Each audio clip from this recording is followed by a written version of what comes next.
Hi friends. మా ఆవైతే చూస్తున్నారు కదా! ఆవు ఈనేస్తుందండి.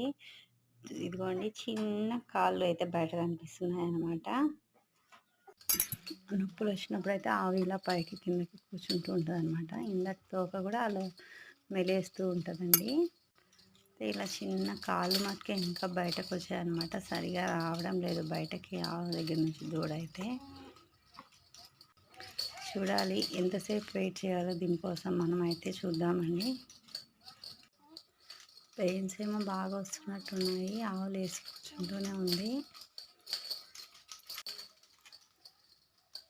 ఇలా ఎక్కువసేపు అయితే ఉండకూడదంట అండి, లోపలనే నొప్పులు వస్తున్నప్పుడు. ఇంకా అందుకనేసి మా అమ్మ అయితే దానికి కొంచెం హెల్ప్ చేస్తూ ఉందన్నమాట. కాళ్ళు పట్టుకొని ఇలా బయట ప్రెషర్ అయితే ఎక్కువ ఇది కాకుండా జస్ట్ సింపుల్గా కొద్దిగా దానికి సపోర్టింగ్ అయితే ఇస్తూ ఉందండి. చూడండి మెల్లిగా దాని తల అయితే బయట వచ్చేస్తుంది.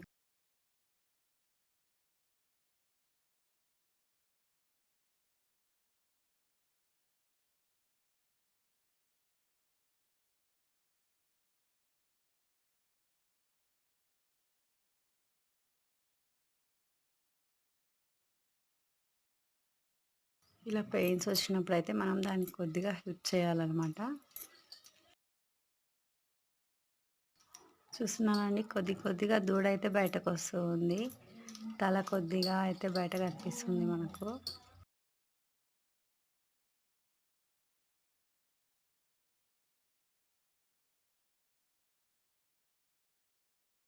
ఇలా స్లోగా అయితే మనం కొంచెం ప్రెజర్ పెట్టి అయితే లాగుతూ ఉండాలన్నమాట.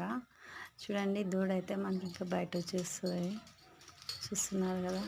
మన వీడియో అయితే నచ్చినట్లయితే లైక్ చేయండి ఫ్రెండ్స్. ఈ చిన్ని దూడ ఏం దూడ అయింది మీకు? ఇదైతే మనకు పాయి దూడ అండి పుట్టిండేది. చూసేసారనమాట, అందుకని చెప్తున్నాను. Thank you friends. Keep watching my channel. Thank you.